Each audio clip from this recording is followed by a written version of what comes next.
We were just talking about work, and I'm like, listen, like, what sucks? Like what's the biggest issue that your team faces? They were fantastic in terms of their technical abilities, but for lack of better words, they were an athlete. So Jordan, you've worked on multiple startups and advising. So what's been the most enjoyable part of entrepreneurship for you? Why do you keep doing this? Yeah, so I kind of group founders into two sort of categories. One of them being the founders that are in it sort of for the money and the accolades. There's the group of founders that are actually doing it to create value and to solve people's problems. And I'm for sure at the latter of the two groups. I initially got into the startup world to try to make a difference, a small difference around me in my university, which was my first startup. And so the biggest sort of mission and vision for myself in the startup world through the ventures I've created in the past, and also what I aim to do now, and also, soon thereafter in the future, is to really just create value for people, to make an impact, to help people with whether that's a product or service that we're offering that can really save them either time, save them money, or save lives, which is one of the new startups that I'm working with right now. Yeah, absolutely. So I want to just jump right in. So you went to USC and were heavily involved in the entrepreneurship program. Yep. What were some of those first businesses that you started and sold? And tell us the story of how those came about. Yeah, so I had no real sense of what the startup world was until I met my mentor at the University of South Carolina, East Coast, USC. And he ran a venture studio, which is basically a basket or a portfolio of startups that he advised to help with raise their rounds. And he was helping with the Series A and Series B round startups that were in their fund. And I got exposed to understanding what these businesses were, speaking to the founders, how they came up with the idea, how they validated their market, what their go-to-market strategy looked like, how they built their revenue, how they built their teams, how they built their operations, automations, etc. And that was basically startup 101 for me. I didn't learn it in a classroom. I learned it from really just diving in and speaking with the people that were actually running these businesses. And so from there, I started to just approach the world around me a little differently, the problems that myself and my peers face a little differently. And I started my first company called DormDash, which was in the educational technology space from basically from my dorm room. It was myself and my co-founder. I was doing everything non-technical. He was doing everything on the technical side. And organically, we scaled it to 30,000 monthly active users. And eventually, we started to have these B2B partnerships with universities, and we were partnering with them and white labeling what we were offering to them to sort of implement into their university infrastructure. And then from there, one of the larger universities decided that they wanted to purchase it from us. One of these colleges that was initially a white label partner now became an acquirer of the platform. So that was my first startup, and it was a really cool experience, seeing sort of end to end how it works from inception all the way to exit. And then about 2 months after, I was coming up with some new ideas, speaking to a couple of my friends that were pretty entrepreneurial as well. Linked up with one of them, and we built a construction tech platform. And I have no construction background, but it was a very simple solution that we built to address a very commonly faced problem, which was that these construction teams were spending a lot of time and a lot of money writing down their pre-task plans every day for safety hazards and all that stuff, and submitting that to OSHA. And what we did was we built basically a voice to text technology, basically just records their meeting, and it auto-populates these OSHA required documents and submits them automatically on their behalf. Again, very simple solution, but there was nothing out there that did that. And we were fortunate enough to sell that to a pretty large construction tech company based on the West Coast. And that was my second startup. My last startup that I founded is Partunity. It's an early stage co-founder matching platform aimed at really helping the small guys out, the 0 to 1 founders, the founders that might have an idea, but they don't know where to turn in terms of finding a technical co-founder, or vice versa. You might be on the technical side and be really proficient in UI UX, or really proficient in web design. but you don't sort of have an idea or that spark for a platform or a startup. And so we help facilitate those matches. And that's been the startup journey so far. Yeah, and I mean that's a lot with three various companies. And just giving some context to the audience, you graduated last May, so May 2025. Yep. So this was all three of these started, built, and two of them sold within the last 4 years and while you're in college. Yeah, and trying Um, to balance some sort of social life and go to the gym. So exactly, exactly. Before we jump into all of that, because I certainly want to, where do you think you recognize all of these opportunities? Because what I heard in all three of those is a common thread of there's a gap in the market here, and I'm not maybe technical enough to solve it, but I can find the people to match that gap and get it fixed. How do you feel that you find those gaps? yeah, so that's one of the things that I really do kind of like pride myself on is Yeah. not just building to build and not thinking what I'm building is the greatest thing since sliced bread. I want to know what I'm building and I want to know what I need to build before I actually get started. And so what I mean by that is I want to know that people are facing such a big pain point that they're willing to spend money, spend time, and spend time developing the solution that they can use before it's even out there in the market. And if I have people that are willing to spend money and spend time on something before it's even created, I know that that's a viable market that I can tap into. I know that's a viable solution that I can create and propose to the market. And so that's sort of how I approached what I was doing to build. I wasn't just building, like I said. I understood that these people had these problems. I went out and I surveyed more people to understand if this is a common thread. If more people are facing these issues, how big sort of that obtainable market really is, not just broader term what the TAM is, because the TAM, the total addressable market might be massive. But the people that are actually going to be using it, I want to understand who they are. I want to understand what they're doing. I want to understand what they look like, how much they're willing to spend, how often they're facing these problems, and then be able to sort of go and build once I have all that information. Yeah, and so like for the construction company, like you said, you have no construction background. Nope. Were you talking with a friend who is in the construction world? Like, what is the exact conversation that had to happen for you to recognize that problem? Yeah, I was just talking to him. We were just talking about work, what he was doing, and I'm like, listen, like, what sucks? Like what's the biggest issue that your team faces? What's the biggest issue that your management faces? What costs you guys the most amount of time? What costs you the most amount of money?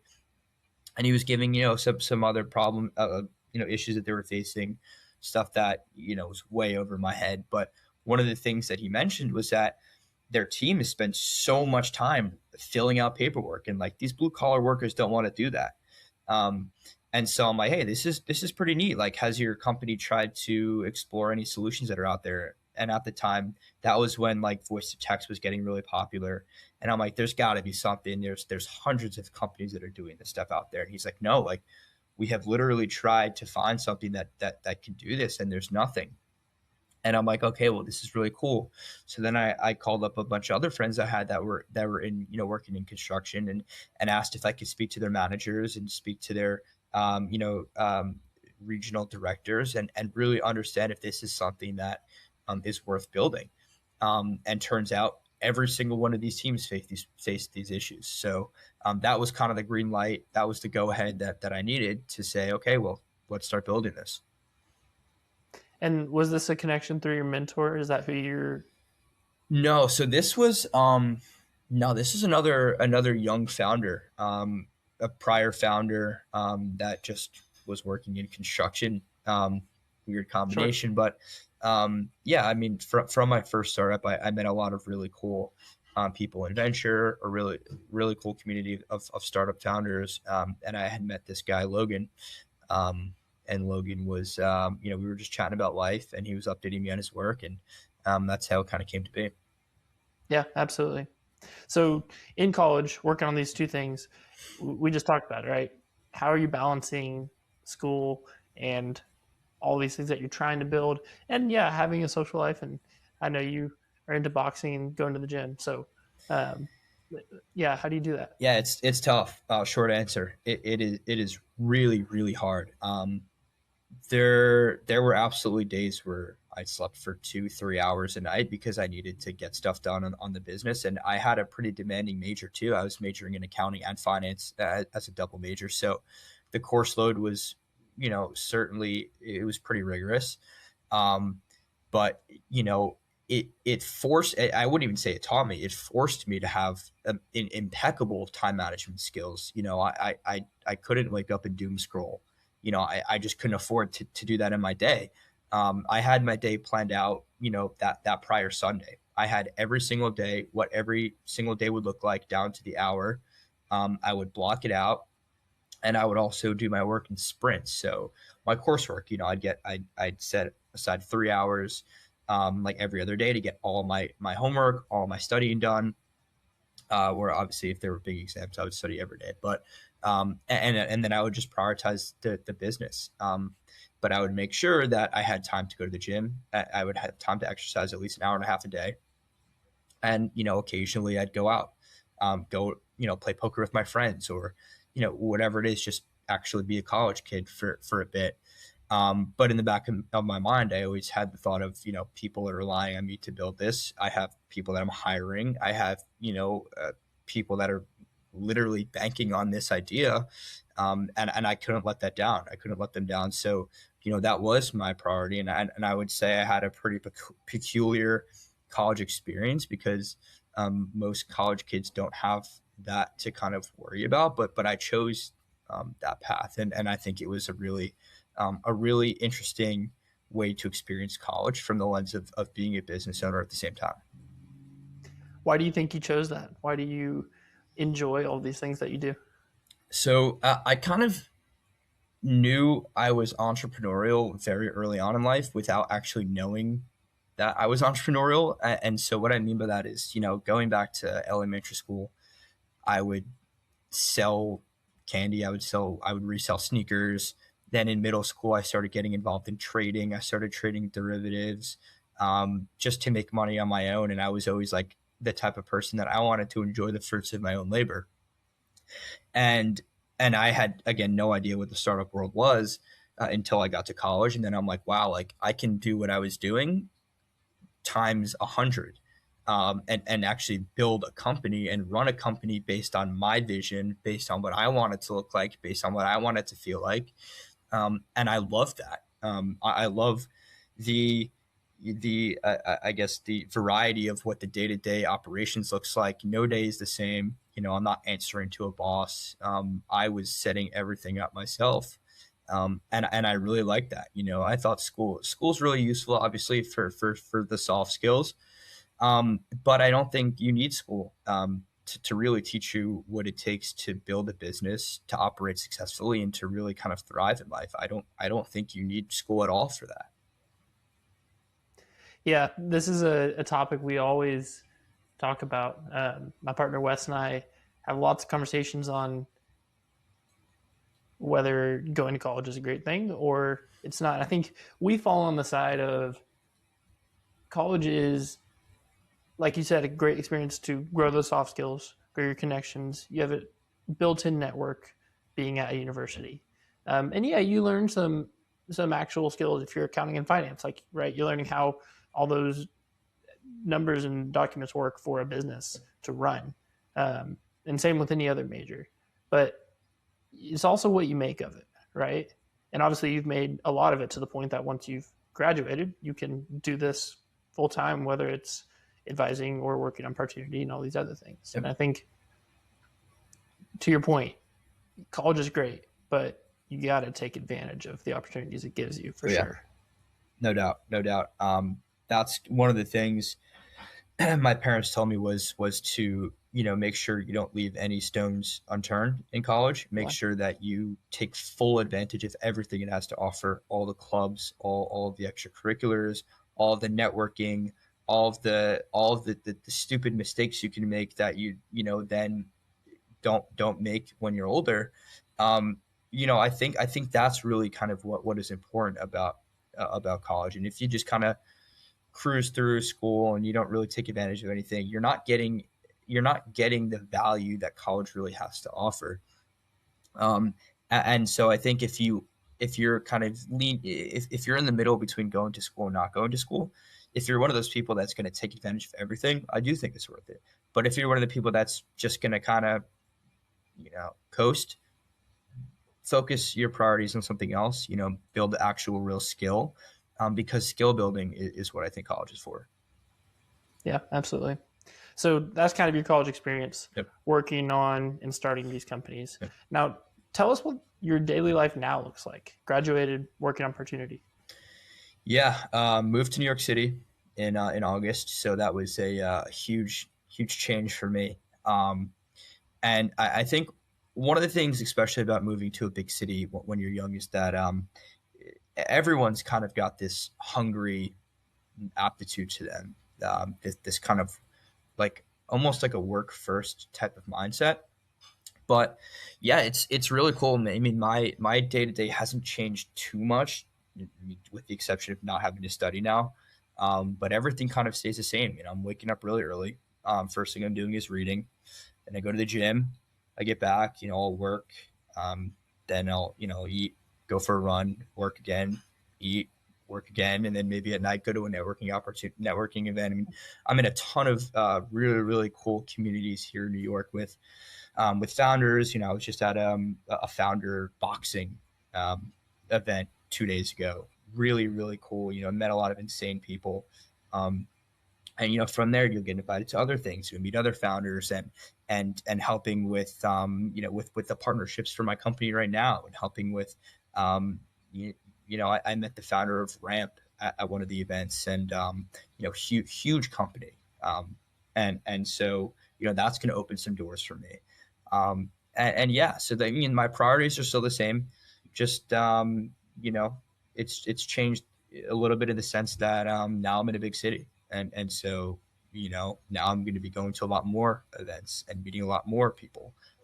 But other than that, the work and the mindset and the time management and the working out, all that stuff stays the same. Yeah.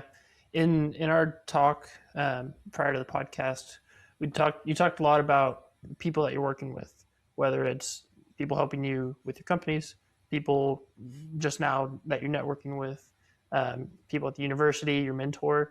So kind of walk us through maybe first the people you're working with on these startups. Like, why are they so important and valuable to you?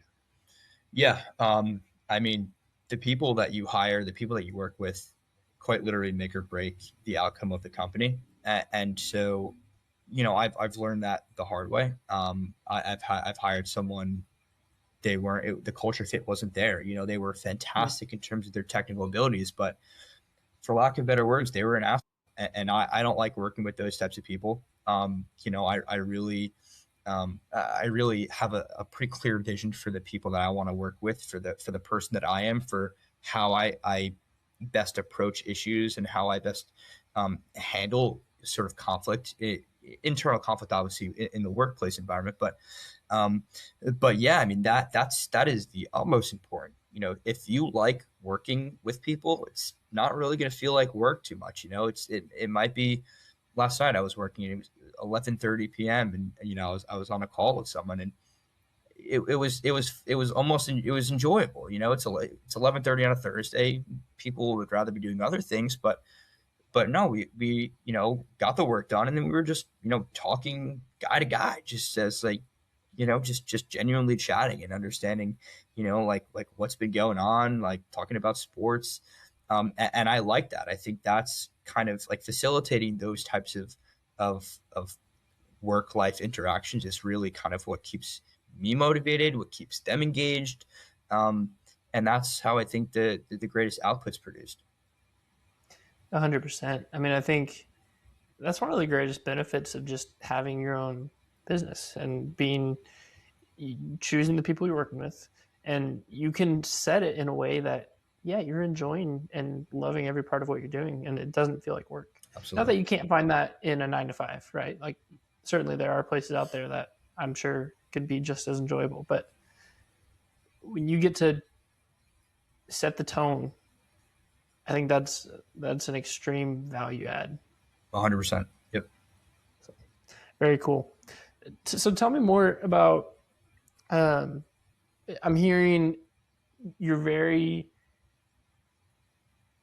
engaged and very driven in lots of areas, whether it's entrepreneurship or, I mean, we've talked about a little bit of fitness and health and that type Yep. of thing. Yep. Where do you think that comes from? Is it the same place as the entrepreneurship drive, where it's just I want to try to solve problems for people? What does that come from? Yeah, I mean, this might not be might not be the answer that a lot of people want to hear, but I think some people just have it, or they don't, and I've never, my parents never pushed me to do anything. I sort of had that pushed onto myself. I wanted to start these things. I wanted to go to the gym every day. I wanted to start running. I wanted to be, a better athlete when I was, playing competitive sports all my life. That stuff that it just comes from within, and it directly applies. I think the most competitive athletes make for the best founders. If you have that drive, if you have that spark, if you have what it takes to put in the work every day when no one's paying attention, you're 100% going to translate what you've done there into the startup and entrepreneurial world. Or if you're working a normal job, you're going to apply those things to the job that you're working on. Yeah, 100%. I think the entrepreneur's mind doesn't rest. I know that's the way my mind is. It's like Absolutely. Yeah.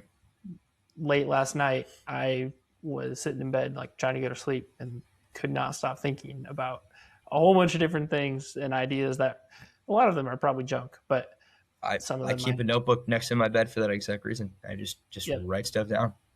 yep, exactly. What's been your favorite part about the last couple of years? And it doesn't have to be entrepreneurship focused, but just college experience and then post graduation. What's been your favorite part? I think embracing the unexpected. If you were to ask me before my first startup, like what my life would look like in 4 years, never ever would have in a million years guessed this. And if you would have asked me 6 months ago what my life would have looked like now, never would have guessed this. I think it's really cool, to just put your head down and work and kind of like see what happens. And a lot of doors will open up just because of the work that you're putting in. And what I mean by that is not like in like a nepotism way or anything, but um, from working really hard, people notice that. I've got invited to a lot of really cool things just because they see what I'm doing. They'll reach out to me on LinkedIn, or some of the universities that I've partnered with in the past. I came and spoke to a bunch of young founders, and one of them that I had spoken to in the past, I'm now helping with his startup as a partial co-founder, and like stuff like that's really cool. And I never would have guessed it that would have led to that. But I through the networking I do now, I'll get introduced to other people, and I'm talking like really like ultra high net worth individuals that I shouldn't even be in the room with, but they're giving me the time of day to not only speak with me, but to genuinely help me out, and to just um, learn what I'm doing, and guide me in any way. And again, I never would have guessed any of these things would kind of like be my life right now. But working hard and just embracing the unexpected is what I'm, I guess, the most surprised and excited for in the future.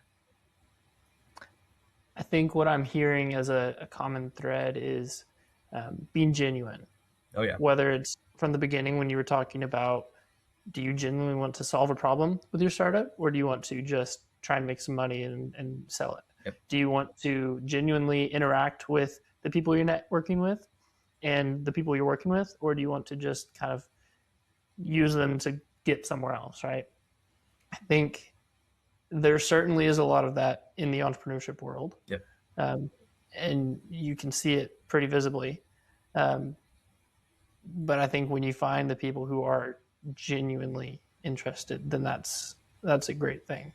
Yeah. 100%. And you can, like you mentioned, it's pretty easy to tell when someone um, is not actually authentic about who they are, what they're building, and why they're building it. It's very early. You can see it very early on.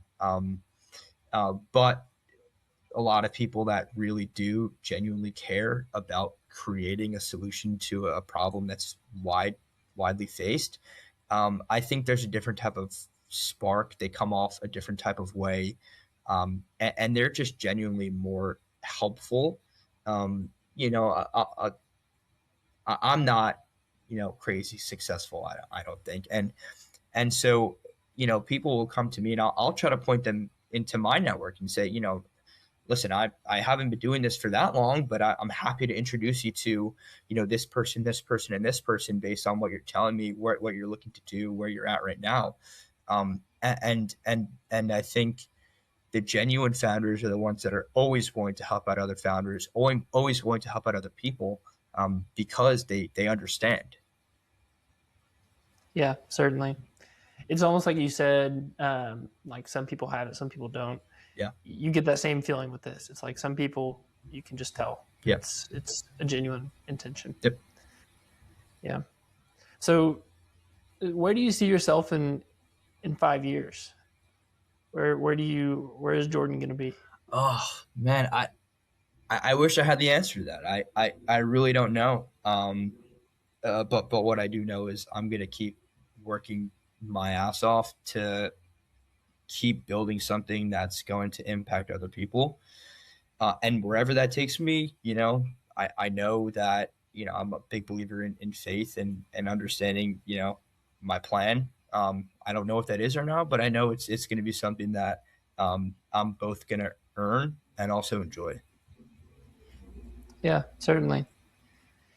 I'm curious on the faith aspect. Is that something that when you're, um, it, I mean, I know being in New York City, it's probably not something you're super vocal about. Is that something that's part of the businesses you've worked on, or is it kind of a if it comes up type thing?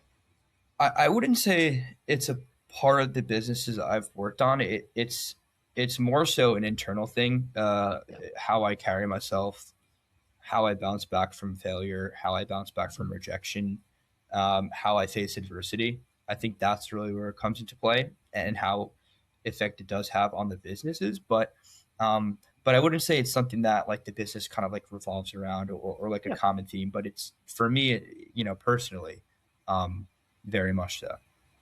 yeah, certainly. I think that's a great thing. I it's interesting meeting all of our guests because we've been doing this for about a year, um, and even in that time frame, we've gotten to see people from the very beginning where they started, and then now just since we met them, see where they're at. And Mhm. um, we just recently started asking like, where do you see yourself in a couple of years? And it's been interesting the wide range of answers. Like some people have a we're going to be at this exact revenue mark, and I'm going to be in this location doing this with this like, and that's great. And then there's also I think what I'm hearing from you is I'm going to keep doing the things that I know I should be doing on a daily basis, and wherever that takes me is where I'm going. Yep. And I'm sure you have some idea of where you'd like to be, Yeah. but it's not like a defining self-defining goal. Yep. Um, what's your perspective on that? Yeah. So for my goals, I break it down into buckets, and I have it written down right in front of me. Actually, I have my 1 month goals, I have my 6 month goals, and I have my 12 month goals. Everything after that, very hard to control. But what I can control is what I'm doing on a daily basis, and sort of like breaking down these larger abstract goals, whether that's the 6 or the 12 month goal, into little sprints and piece by piece, um, inching towards achieving whatever that goal is. If that's an ARR goal, if that's a partnership goal, if that's I now started investing in some real estate, goals for that. Um, so that's kind of how I break down my goals, and I've got my visions for 5 years, 10 years, but anything could happen. But like I said, I'm just going to focus on what I can control right now in the present. Um, and have these good decisions compound into, where I'm going to be. Yeah. Has that changed over time? Did you used to do So yeah. various different things? Yeah. Yeah. In terms of the goals, I in high school, had I wanted to be living in like Miami in a few years and driving all these cool cars, but I had no way of like actually getting there. I didn't have a plan of like what it would take to get to that. Um, and so, in college, it started to get a little more realistic, especially with the startup stuff. I was understanding, you know, how I can actually like write out quantifiable goals that were actionable and not just write something out, understand like the 5 to 10 sub bullets that it takes to actually achieve that main goal as the main bullet. Yeah, certainly. Goals are interesting. I've had a whole bunch of changing structures, formats, ways I think about them, and I think they're important. But once you put a little bit too much weight into them, and they kind of become like an identity, then it's a little different. So I like your perspective on thinking about them. So, what advice would you give to your freshman yourself? I mean, coming into college and before you even started all these startups, what would you want to have known then that you know now that would have helped you? Yeah. The biggest thing is don't worry so much. Again, just control what you can control. If things are out of your control, you shouldn't be, spending time stressing out over it. I've learned this both, from my own experiences and also from my parents, from my grandparents. My father's a business owner. Um, and one of the biggest things was that spend your time, allocate your time on what you can control, allocate your worries based on only the things that you can control, because you're going to be wasting your time if you're worrying about things that um, are either in the future that you can't control, or things that are kind of up to fate right now, whether that's waiting to hear back from a funding, if you're trying to get funding and you're reaching out to VCs and angels. Control what you can control. And what I mean by that is, apply to as many angel funds as you can, network as much as you can. And if you're taking all the right steps, you're doing all the right things, the outcome's really out of your control. But if you're sitting there and you're only doing one, every month, that's something you can worry about, because at the end of the day, you can control the time that you're spending on this process. But not to go on a tangent, but yeah, that's kind of, I think that's what I would say for that response. Yeah, absolutely. Well, Jordan, I think you got some great advice. Really appreciate your time. Yeah, awesome. Thanks so much for having me.